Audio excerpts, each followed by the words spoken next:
Hello and good morning, dear students. Welcome to all of you for this online lecture session. I am Ms. Sonam Pawar, and today we have continued our subject of human resource management. In today's lecture, we have discussed the methods of remuneration. Okay, in today's lecture, we have discussed the methods of remuneration. There are two methods of employees remuneration. The first is time rate method and second is piece rate method. आज आपण या ठिकाणी human resource management या सब्जेक्टचा study करीत आहोत. त्यामधील एम्प्लॉईजना जे remuneration दिले जाते ते रेम्युनरेशन देण्यासाठी त्यांची सॅलरी पेड करण्यासाठी नक्की ऑर्गनायझेशन कोणत्या प्रकारच्या मेथड्स यूज करतात. तर त्यामध्ये टू मेथड्स या इम्पॉर्टंट आहे. त्यामध्ये फर्स्ट मेथड आहे टाईम रेट मेथड आणि सेकंड आहे पीस रेट मेथड. या दोन्ही मेथडचा यूज करून प्रत्येक बिझनेस ऑर्गनायझेशन कंपनी हे त्यांच्या एम्प्लॉईजना त्यांचे जे काय पेमेंट असेल, जे रेम्युनरेशन असेल ते पेड करण्याचे काम करीत असते. मग आजच्या लेक्चर्समध्ये आपण यामधील जी फर्स्ट मेथड आहे ती टाईम रेट मेथड ती डिस्कस करणार आहोत. टाईम रेट मेथड म्हणजे काय, त्याचे मिनिंग, त्याचबरोबर त्याचा एक फॉर्म्युला आहे, तो फॉर्म्युला देखील आपण या ठिकाणी डिस्कस करणार आहोत. त्याचबरोबर ही जी काही टाईम रेट मेथड आहे त्याचे ॲडव्हान्टेजेस, त्याचे डिसॲडव्हान्टेजेस हे आज आपण या ठिकाणी डिस्कस करणार आहोत. नाव let's C time rate method. तर प्रिव्हियस लेक्चर्समध्ये आपण ऑलरेडी रेम्युनरेशन ही कन्सेप्ट काय आहे त्याचं डिस्कशन केले आहे. तर एम्प्लॉईच्या आयुष्यामधील अत्यंत इम्पॉर्टंट फॅक्टर कोणता असेल तो म्हणजे मनी किंवा त्याचे जे रेम्युनरेशन आहे, त्याची काही सॅलरी आहे ते अत्यंत इम्पॉर्टंट आहे. कारण की ह्युमन बीइंगच्या अनेक गरजा असतात, त्यांच्या अनेक नीड्स असतात, मग ते फुलफिल करण्यासाठी पैशाची आवश्यकता असते. त्याचबरोबर तो ऑर्गनायझेशनमध्ये जे काम करतो, जे कॉन्ट्रीब्युशन ते ऑर्गनायझेशन देत असतो, मग त्याचा रिटर्न्स म्हणून, त्याचा परतावा म्हणून प्रत्येक बिझनेस ऑर्गनायझेशन त्या एम्प्लॉईजना असे रेम्युनरेशन हे पेड करीत असते. आणि असे रेम्युनरेशन देण्यासाठी वेजेस किंवा सॅलरी अशी त्यांना दिली जाते. आणि अशी सॅलरी त्यांना पेड करण्यासाठी अशा वेगवेगळ्या मेथडचा यूज केला जातो. त्यामधील first and most important method कोणती आहे ती म्हणजे टाईम रेट मेथड. तर टाईम रेट मेथड म्हणजे नक्की काय, तर time rate system is otherwise called as time work, day wedges and day rate. Time rate system is otherwise called as time work, day wedges and day rate. It is the oldest method of remuneration and worker is paid wages on the basis of number of hours engaged in the production activities, and the output of the worker is not considered for payment of wages. तर लक्षात घ्या, ही जी काही time rate method आहे ती एम्प्लॉईजना remuneration paid करण्यासाठी जी अत्यंत important method आहे आणि ती यामधील फर्स्ट मेथड आहे. आता तुम्हाला टाईम रेट मेथड यामधूनच नक्कीच त्याचा मिनिंग काय आहे तो लक्षात येईल. यामध्ये टाईम हा अत्यंत इम्पॉर्टंट असा फॅक्टर आहे. आणि टाईम रेट सिस्टमला या मेथडला अनेक नावाने ओळखले जाते. मग त्यामध्ये टाईम रेट सिस्टमला time work, day wedges and day rate या अनेक नावाने ओळखले जाते. हे जे काय एम्प्लॉईजना रेम्युनरेशन दिले जाते, जो त्यांनी केलेल्या कामाचा मोबदला दिला जातो, त्यामधील अत्यंत ओल्डेस्ट मेथड आहे, ती अत्यंत जुनी मेथड आहे. या मेथडच्या बेसिसवर कशा रीतीने एम्प्लॉईजना वेजेस किंवा त्यांची सॅलरी दिली जाते, तर एम्प्लॉईजना सॅलरी किंवा वेजेस हे टाईम बेसिसवर दिले जाते. आणि यामधील मेन फॅक्टर कोणता आहे तो म्हणजे टाईम. जो काय एम्प्लॉई आहे तो एम्प्लॉई त्या ऑर्गनायझेशनमध्ये किती दिवस प्रेझेंट होता, किती तास काम करत होता हे फक्त कन्सिडर केले जाते. यामध्ये रेम्युनरेशन देण्यासाठी फक्त टाईम कन्सिडर केला जातो. त्या एम्प्लॉईजने किती प्रोडक्ट्स तयार केले आहेत, त्याचे जे काही आउटपुट्स आहेत ते कोणत्याही प्रकारचे या ठिकाणी कन्सिडर केले जात नाही, ते चेक केले जात नाही. म्हणून या ठिकाणी एम्प्लॉईज आहे तो किती वेळ काम करत होता तेच चेक केले जाते. टाईम रेट मेथडमध्ये तुम्ही लक्षात ठेवा की यामध्ये फक्त जो काय एम्प्लॉईज आहे तो एम्प्लॉईजने किती तास काम केले, तो किती दिवस त्या ऑर्गनायझेशनमध्ये कामावर प्रेझेंट होता, त्याची वेळ फक्त गृहीत धरली जाते. त्याने किती आउटपुट तयार केलं आहे, त्याने किती प्रोडक्ट तयार केले आहे हे कोणत्याही प्रकारचे त्या ठिकाणी कन्सिडर केले जात नाही. त्याचबरोबर जे काही त्यांना रेम्युनरेशन दिले जाते ते चेक करताना फक्त या ठिकाणी त्यांनी किती तास काम केलं आहे ते या ठिकाणी गृहीत धरले जाते. It means output of the worker is not consider for payment of the wedges. आणि कामाच्या नेचरच्या बेसिसवर म्हणजे त्याने किती तास काम केले त्याचे आवर्स किंवा डेली, वीकली, फोर्टनाईटली और मंथली एम्प्लॉयचे वेतन दर त्यांचे जे काही वेजेस रेट आहेत ते या ठिकाणी निश्चित केले जातात. The time is the prevalent rate of the industry or area and the rate may either be a fixed one or there may be a progressive scale of pay that start a minimum and rises up to a maximum in various stages by way of increments. तर अशा प्रकारे ही time rate method अत्यंत simple आहे ज्याच्याद्वारे एम्प्लॉईजना त्यांचे जे काही मोबदला असेल, त्यांचे जे काही सॅलरी असेल, जे काही वेजेस असतील ते पेड केले जातात. मग त्यांना असे सॅलरी पेड करण्यासाठी काहीतरी फॉर्म्युला यूज करीत असणार आहे. मग या टाईम रेट मेथडमध्ये त्यांचे एम्प्लॉईचे जे काही अर्निंग्ज आहे, त्यांची जी काही कमाई आहे, त्यांची काही सॅलरी आहे ते कॅल्क्युलेट करण्यासाठी एक फॉर्म्युला तुम्हाला या ठिकाणी दिलेला आहे. मग तो फॉर्म्युला नक्की काय आहे? तो फॉर्म्युला आहे earnings is equal to number of hours worked and rate per hour. अत्यंत सिम्पल फॉर्म्युला आहे. म्हणजे नक्की काय? अर्निंग्स म्हणजे काय? जो जी काय एम्प्लॉई आहे त्या एम्प्लॉईची कमाई is equal to number of hours work. जो काय एम्प्लॉई आहे त्या एम्प्लॉईने त्या ऑर्गनायझेशनमध्ये किती तास काम केले, okay, number of hours work म्हणजे त्याचे किती तास त्याने काम केले ते तास इंटू रेट पर आवर. आणि प्रति तासाला ती ऑर्गनायझेशन त्या एम्प्लॉईजना किती पैसे देत आहे त्याचा जो काही रेट आहे तो रेट. ओके, अत्यंत सिम्पल फॉर्म्युला या टाईम रेट मेथडचा आहे ज्याने त्या एम्प्लॉईजना त्यांचे सॅलरी किंवा वेजेस हे पेड केले जाते. फॉर एक्झाम्पल समजा जी काही ऑर्गनायझेशन आहे त्यामध्ये 2 एम्प्लॉईज आहेत ए अँड बी. मग हे दोघे ए आणि बी हा जो काही एम्प्लॉय आहे तर ए हा 28च दिवस फक्त कामावर प्रेझेंट असेल आणि बी हा फक्त 16 दिवसच कामावर प्रेझेंट असेल. तर त्यांना जे काही रेम्युनरेशन पेड केले जाणार ते फक्त त्यांनी किती दिवस कामावर प्रेझेंट होते ते कन्सिडर केले जाणार आहे. त्याने किती तास काम केले ते कन्सिडर केले जाणार. मग यामध्ये जो ए व्यक्ती आहे, जो ए एम्प्लॉय आहे त्याने 28 दिवस प्रेझेंट राहिला. मग त्याला आणि त्या ऑर्गनायझेशन प्रति तासाला किती पैसे पेड करते? मग फॉर एक्झाम्पल या ठिकाणी 70 रुपये देत असेल. मग एने फक्त 28 दिवस काम केले, मग 28 गुणिले 70 असे त्याला 1960 रुपये दिले जातील. आणि बी हा फक्त 16 दिवसच कामावर प्रेझेंट होता, मग त्याला 16 गुणिले 70 असे त्याला 1120 रुपये या ठिकाणी दिले जातात. मग या ठिकाणी फक्त त्यांचे कामाचे दिवस गृहीत धरले जाते. त्याने किती काम केले आहे ओके त्याला या ठिकाणी काही इम्पॉर्टन्सी नाही आहे, ते कन्सिडर केले जात नाही. ओके, अशा प्रकारे टाईम रेट सिस्टमद्वारे, टाईम रेट मेथडद्वारे प्रत्येक एम्प्लॉईजना त्यांचे रेम्युनरेशन, त्यांची सॅलरी ही पेड केली जाते.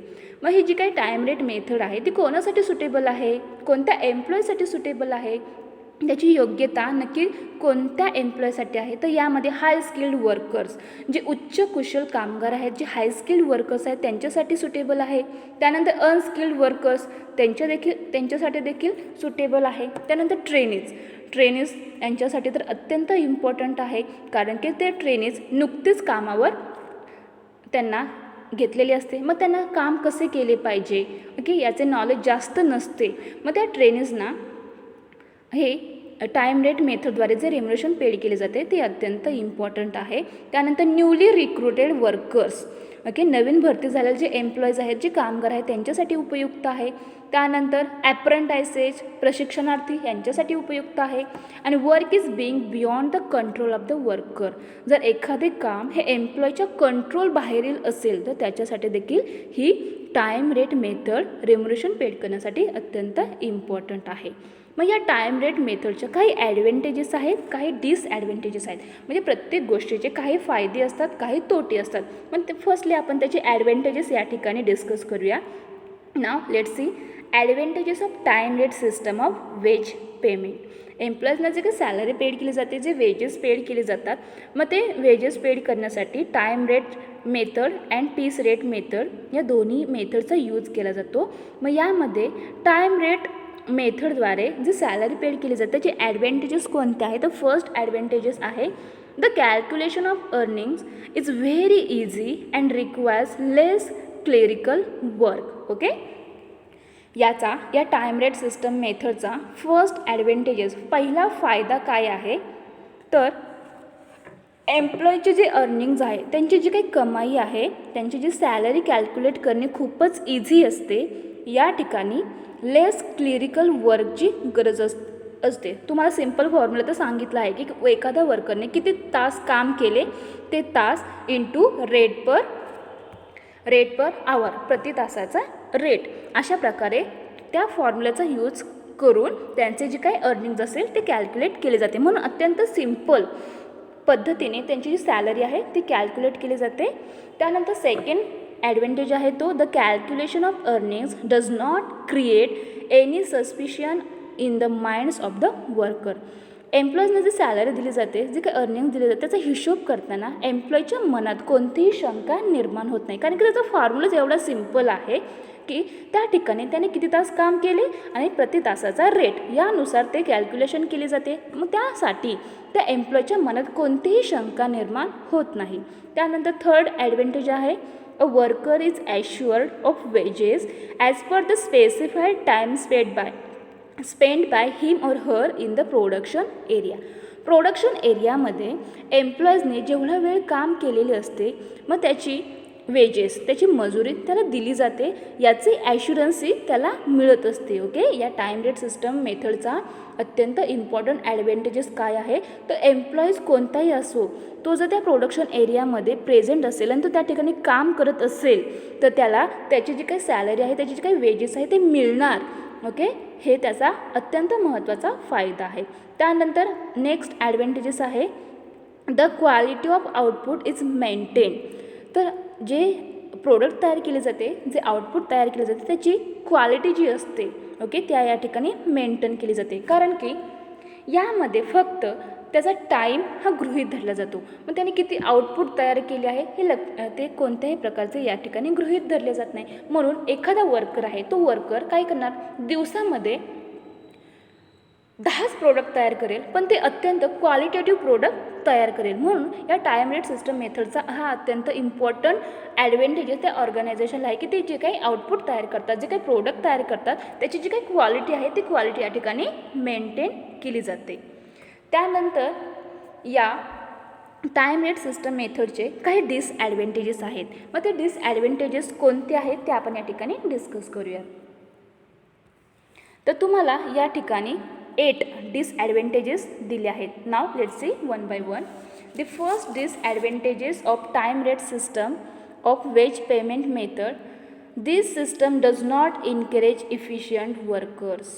ओके, फर्स्ट डिसॲडव्हान्टेजेस, पहिला तोटा काय आहे, तर this system does not encourage efficient workers. तर तुम्हाला माहितीच आहेत वर्कर्स हे अनेक टाईप्सचे आहेत. म्हणजे त्यामध्ये काही स्किल्ड वर्कर्स आहेत, काही अनस्किल्ड वर्कर्स आहेत. म्हणजे काही स्किल्ड वर्कर्स असतात, जी इफिशियंट वर्कर्स असतात, जे चांगल्या प्रकारे काम करतात, त्या इफिशियंट वर्कर्सना या ठिकाणी कोणत्याही प्रकारचे एनकरेज केले जात नाही, त्यांना काम करण्यासाठी प्रोत्साहित केले जात नाही. Okay, time rate system of wage payment हे इफिशियंट म्हणजे कार्यक्षम एम्प्लॉईजना प्रोत्साहित करत नाही. त्यानंतर सेकंड डिसॲडव्हान्टेजेस आहे there is no recognition of the efficiency of workers.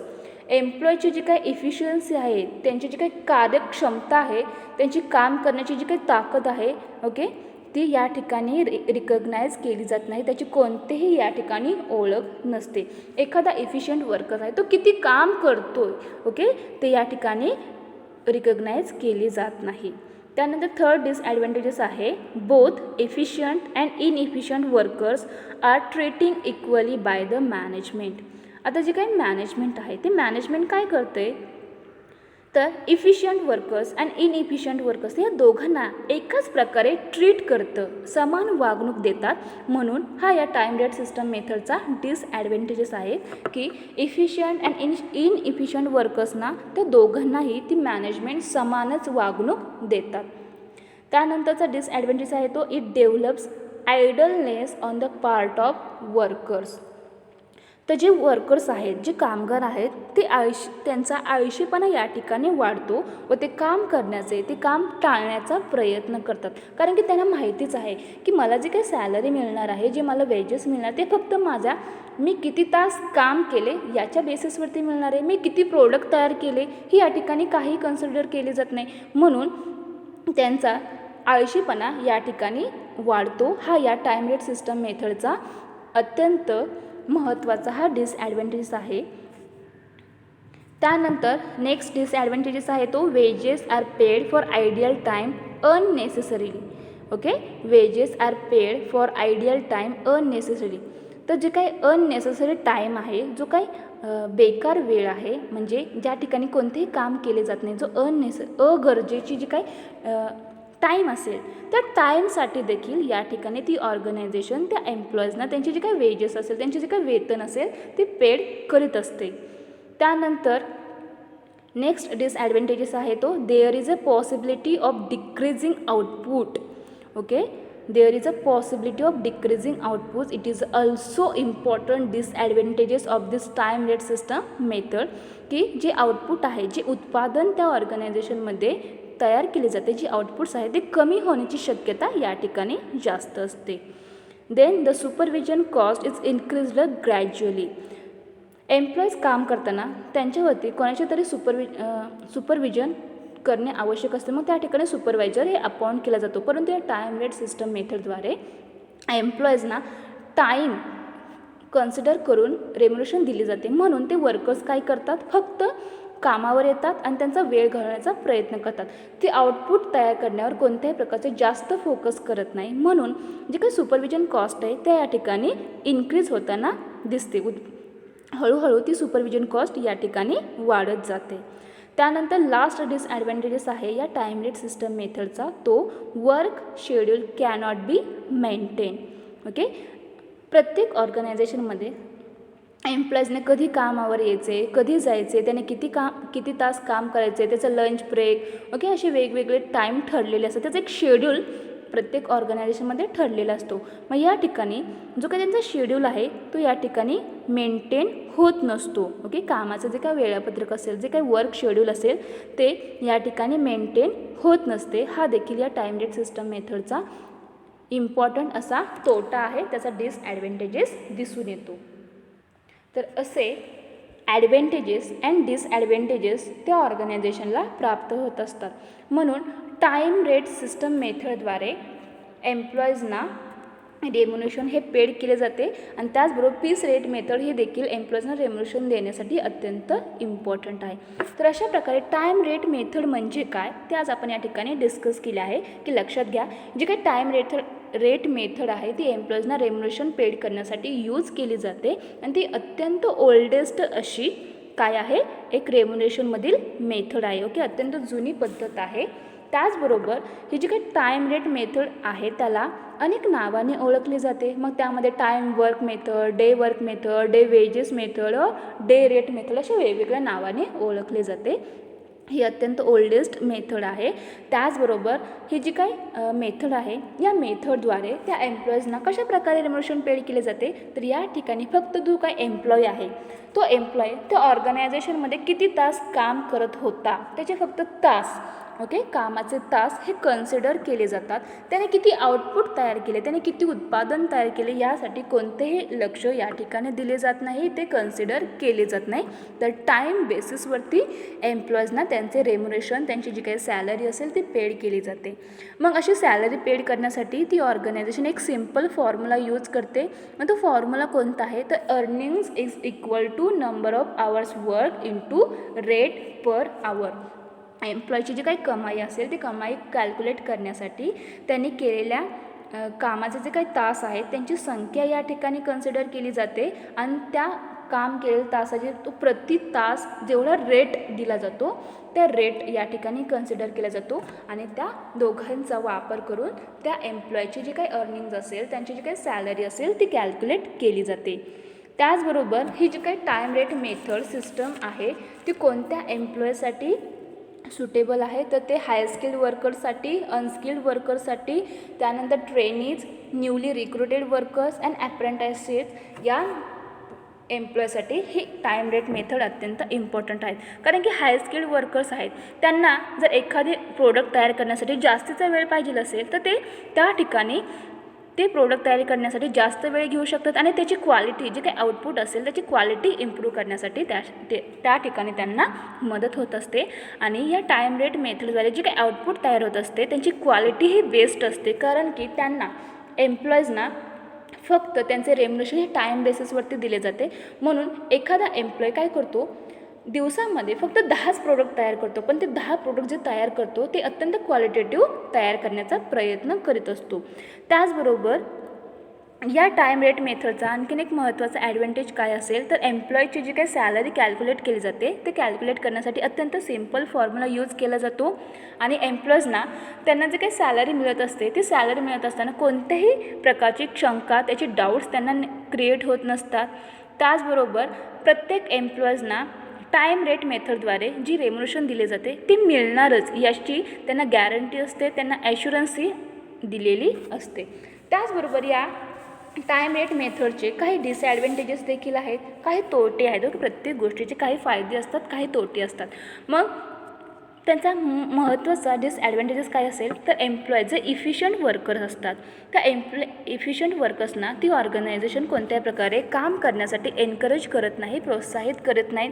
त्याचबरोबर त्या ऑर्गनायझेशनमध्ये जे इफिशियंट वर्कर असतील, जे इनइफिशियंट वर्कर असतील त्यांना सेम ते मॅनेजमेंट समान वागणूक देतात, म्हणजे एकसारखंच त्यांना त्या ठिकाणी ट्रीट केले जाते. मग हा जो काही टाईम रेट मेथड आहे त्याचा डिसॲडव्हान्टेज कोणता आहे महत्त्वाचा, तो म्हणजे जे वर्कर्स आहेत त्या वर्करचा आळशीपणा वाढतो.